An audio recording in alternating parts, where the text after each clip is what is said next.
अस्सलाम वालेकुम फ्रेंड्स, कैसे हैं आप सब लोग। उम्मीद है आप सब खैरियत से होंगे। फ्रेंड्स, आज की इस वीडियो में मैं आप लोगों को जेंट्स कमीज़ की कटिंग के बाद तीरा किस तरीके से अटैच किया जाता है और उसकी गुम सिलाई कैसे की जाती है, ये तरीका मैं आप लोगों के साथ शेयर करूंगी। इसके अलावा काज पट्टी और बटन पट्टी किस तरीके से तैयार की जाती है और तैयार होने के बाद किस तरीके से उसकी सिलाई की जाती है, ये तरीका मैं आपके साथ शेयर करूंगी। आप इस वीडियो को लाइक और सब्सक्राइब कर दें और साथ में बेल आइकन को प्रेस कर दें ताकि आपको हर नई आने वाली वीडियो का नोटिफिकेशन मिलता रहे। तो फ्रेंड्स, आप स्क्रीन पर देख सकते हैं कि मैंने जेंट्स कमीज़ की कटिंग करके तीरा और बैक पैनल रखा हुआ है और तीरे का मैंने एक ही हिस्सा रखा हुआ है। तीरा अटैच करने से पहले इस बात का ध्यान रखना है कि जो तीरे की उल्टी वाली साइड है ये आपने ऊपर की तरफ रखनी है और फ्रंट पैनल की सीधी वाली साइड ऊपर की तरफ रखनी है। और फिर इस तरीके से तीरे को बैक साइड पर ले जाना है और जो तीरे का दूसरा वाला हिस्सा था उसको मैंने इस तरीके से रखा है, उल्टी साइड ऊपर रखी है और सीधी साइड ये देख सकते हैं आप, दोनों तरफ से तीरे की उल्टी साइड बाहर की तरफ है। और फिर आपने इस तरीके से सिलाई कर देना। 1/2 इंच की हमने सिलाई कर दी है, तो सिलाई करके ये हमने सीधा कर दिया। इसके बाद फ्रंट पैनल भी ऊपर रख देना है। फ्रंट पैनल की सीधी साइड अंदर की तरफ रखनी है और उल्टी साइड बाहर की तरफ रखनी है। इसके बाद जो कंधे हैं वो अच्छे तरीके से ऊपर वाले 2 पीस पकड़ लेने हैं और फिर इस तरीके से जो तीरे का दूसरा वाला पार्ट है वो आपने इस तरीके से घुमा कर अटैच करना है और फिर यहाँ पर आपने सिलाई करनी है। तो फ्रेंड्स, सिलाई आपने बिल्कुल पक्की करनी है। कॉर्नर्स जो आपने स्टिच करने हैं वो पक्के करने हैं ताकि कॉलर अटैच करते वक्त या स्लीव अटैच करते वक्त सिलाई ना उखड़े। इसके बाद दूसरी वाले कंधे को भी इस तरीके से स्टिच करना है। सिर्फ आपने ऊपर वाले 2 पीस पकड़ने हैं और यहाँ पर आप चाहें तो पहले सिलाई कर लें ताकि आपको आसानी हो और फिर बैक वाली साइड को इस तरीके से उसके आमने सामने रखकर ऊपर की तरफ मोड़ देना है और इस तरीके से बराबर करके आपने 1/2 इंच की सिलाई करनी है। तो फ्रेंड्स, आप ये देखते हैं कि मैंने ये स्टिच कर लिया। तीरे की गुम सिलाई हो गया। इसके बाद कांच पट्टी और बटन पट्टी की कटिंग कर लेनी है और जो जेंट्स कमीज़ के लिए हार्ड वाला बुकरम मिलता है वही यूज़ करना है कांच पट्टी और बटन पट्टी के लिए। कांच पट्टी की तैयार लंबाई 12.25 इंच थी, तो मैंने 1/2 इंच बढ़ाकर 12.25 इंच ले लिया। 12.25 इंच का मतलब होता है 12 इंच से 2 पॉइंट आगे। कांच पट्टी का 1/2 इंच हमने इसलिए बढ़ाया कि वो ऊपर की तरफ जो कॉलर होता है उसकी सिलाई में आ जाएगा और जो नीचे से जब कांच पट्टी को मोड़ना होता है तो उसके लिए हम थोड़ा सा कपड़ा छोड़ देंगे 1/2 इंच। नीचे के लिए हमने कांच पट्टी को कटिंग कर दी है ताकि शेप बहुत ही अच्छी आए, नीट आए। कांच पट्टी की चौड़ाई 1.1 इंच लेनी है, यानी कि 1 इंच से 1 पॉइंट आगे।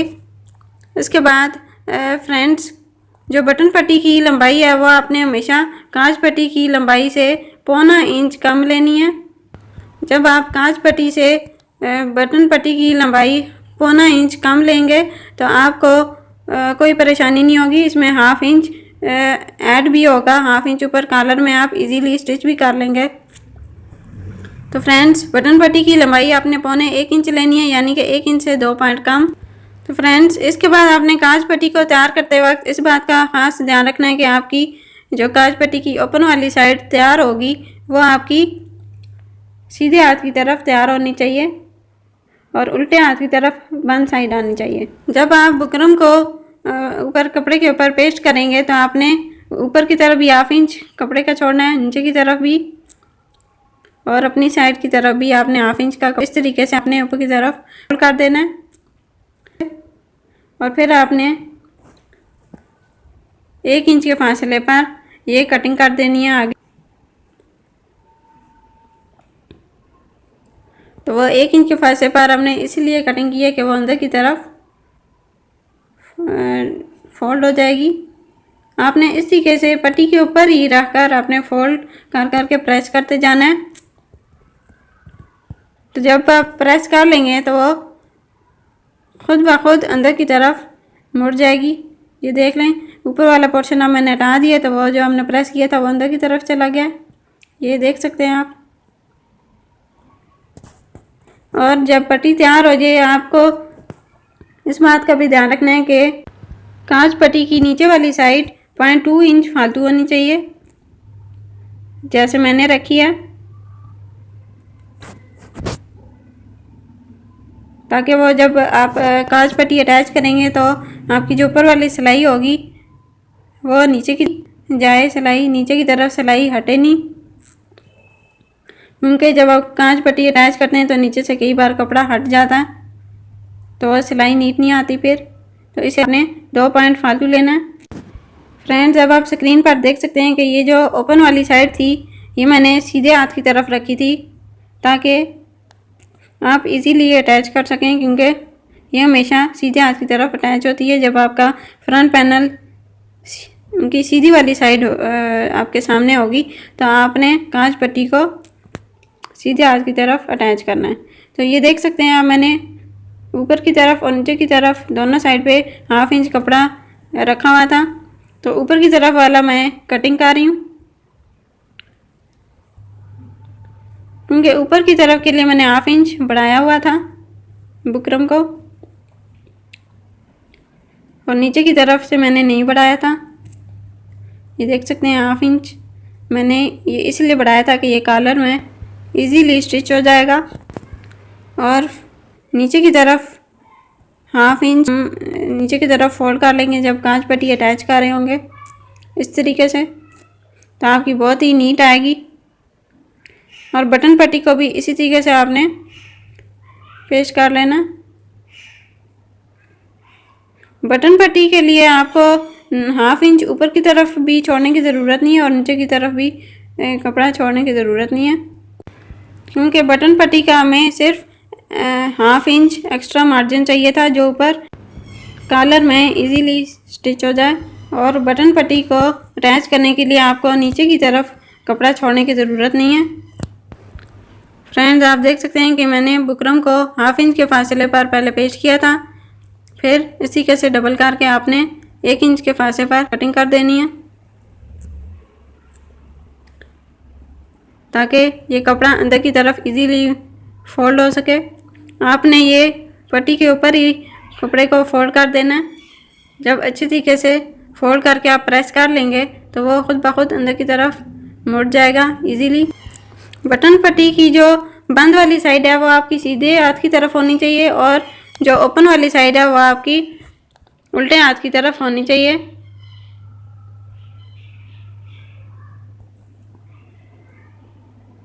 तो फ्रेंड्स, ये देख सकते हैं ये बटन पट्टी तैयार हो गया। बटन पट्टी का भी जो नीचे वाला हिस्सा होगा वो आपका 2 पॉइंट फालतू होना चाहिए ताकि आपका जब ऊपर आप सिलाई करेंगे तो नीचे की तरफ भी सिलाई आए कपड़े के ऊपर। इस तरीके से आपने 1/2 इंच अंदर की तरफ रख देना है और पट्टी को अटैच करना है। बटन पट्टी और काज पट्टी की जो बुकरम वाली साइड है वो ऊपर की तरफ आनी चाहिए। फ्रेंड्स, ये बटन पट्टी अटैच करने से पहले आपने फ्रंट पैनल को जब रखना है तो उसकी सीधी वाली साइड अपनी तरफ रखनी है। तो फिर ये जो बटन पट्टी है ये आपने उल्टे हाथ की तरफ स्टिच करनी है। इस तरीके से 1/2 इंच अंदर की तरफ डालकर आपने बटन पट्टी को स्टिच कर लेना। किनारे की सिलाई लगानी है और फिर सुई रोकर नीचे की तरफ पक्का कर लेना। तो फ्रेंड्स, इसके बाद जो कांच पट्टी है उसको आपने बटन पट्टी के बराबर रखकर इस तरीके से जो उसका नीचे वाला पार्ट था कांच पट्टी का उस पर आपने ये वाला निशान लगा लेना है और कटिंग कर देनी है। जब आप ये कटिंग कर लेंगे तो आप इजीली कांच पट्टी अटैच कर सकेंगे, आपको कोई मुश्किल पेश नहीं आएगी। फ्रेंड्स, असल में जब कांच पट्टी बटन पट्टी अटैच करने के लिए हालांकि कटिंग की जाती है तो जो दर्जी होते हैं वो थोड़ी सी सीधी कटिंग करने के बाद हल्की सी तिरछी कटिंग करते हैं ताकि वो पट्टी इजीली स्टिच हो जाए। तो फ्रेंड्स, कुछ लोग उस तरीके से कांच पट्टी, बटन पट्टी जब लगाते हैं तो उनकी नीट नहीं आती, वो कट मार्क बहुत ज़्यादा कई बार खुला हो जाता है तो उसकी शेप ख़राब हो जाती है। तो इसलिए मैं आपके लिए आसान तरीका लेके आई हूँ। आपने पहले तो बिल्कुल सीधी कटिंग करनी है कांच पट्टी, बटन पट्टी के लिए, और इसके बाद जब बटन पट्टी आप अटैच कर लेंगे तो कांच पट्टी अटैच करते वक्त आपने कांच पट्टी का नीचे वाला पार्ट बटन पट्टी के सामने रखना है, और जितनी आपकी बटन पट्टी होगी उतना आपने निशान लगा लेना है और वो ये शेप ड्रा कर लेनी है और फिर कटिंग कर देनी है। तो फ्रेंड्स, इसके बाद कांच पट्टी को किस तरीके से स्टिच करना है इसका तरीका मैं आपके साथ शेयर करती हूँ। कांच पट्टी को अटैच करते वक्त आपने पहले 1/2 इंच राइट साइड वाला कपड़ा अंदर की तरफ रखकर किनारे की सिलाई लगानी है। किनारे की सिलाई लगाने के बाद जब कांच पट्टी को नीचे से मोड़ा जाता है तो वहाँ से आप स्ट्रेट शेप भी बना सकते हैं और त्रिकोण शेप भी बना सकते हैं। आप कांच पट्टी की नीचे से स्ट्रेट शेप बनाएं तो ज़्यादा बेहतर है। तो फ्रेंड्स, कांच पट्टी की इस तरीके से आपने पहले किनारे की सिलाई लगानी है, फिर नीचे से सुई रोकर फिर नीचे वाली सिलाई लगानी है, फिर सुई रोकर फिर ऊपर की तरफ आपने 1.25 इंच का ठोके का निशान लगाकर वहाँ पर सुई रोकनी है और फिर आपने स्ट्रेट सिलाई ले जानी है। उसके बाद 1/2 सेंटीमीटर नीचे की तरफ सिलाई करके सुई रोकर फिर वापस स्ट्रेट सिलाई करनी है और फिर पक्का कर लेना है। तो फ्रेंड्स, ये देख सकते हैं आप कि मैंने किनारे की सिलाई लगा लिया। अब हमने नीचे मोड़ लेना है कांच पट्टी को, और ये मैंने प्रेस का निशान बनाया हुआ है बीच में। आपने फ्रंट पैनल को अच्छे तरीके से मिड से प्रेस कर लेना है और फिर ये देखें, जब आप कांच पट्टी की किनारे की सिलाई लगा रहे होंगे तो जब आप मिड में पहुंचेंगे तो आपने नीचे से कांच पट्टी को मोड़कर 1.25 इंच के फासले पर ठोके का निशान लगा लेना है। तो ठोके का निशान लगाने के बाद आपने ऊपर से दोनों पट्टियों को इस तरीके से बराबर कर लेना है और फिर प्रेस के निशान के ऊपर रख लेना है। बिल्कुल दरमियान में आपकी कांच पट्टी आनी चाहिए, और फिर इस तरीके से जहाँ पर आपने ठोके का निशान लगाया था उसके करीब आपने सुई रोकनी है और फिर उस निशान के ऊपर सिलाई करनी है। बिल्कुल स्ट्रेट सिलाई करनी है, टेढ़ी सिलाई नहीं होनी चाहिए। और फिर पहले वाली सिलाई के ऊपर आपने सुई रोकर फिर नीचे की तरफ 1/2 सेंटीमीटर सिलाई लेकर आनी है। जब आप नीचे की तरफ 1/2 इंच की सिलाई लेकर आएंगे फिर आपने वापस मोड़ लेना है और फिर बिल्कुल स्ट्रेट सिलाई करनी है और फिर सिलाई के साथ मिलाकर आपने पक्का कर लेना है, तो आपकी कांच पट्टी तैयार होगी। ये देख सकते हैं कितनी नीट सिलाई आई है। और ये मैंने 1.25 इंच का ठोके का निशान लगाया था, यानी 2 इंच से 2 पॉइंट कम, आप देख सकते हैं। और ऊपर से भी दोनों पट्टियाँ बिल्कुल बराबर आई हैं। तो फ्रेंड्स, उम्मीद है आप लोगों को ये तरीका पसंद आया होगा। इंशाल्लाह आपसे नेक्स्ट वीडियो में मुलाकात होगी। अल्लाह हाफिज़।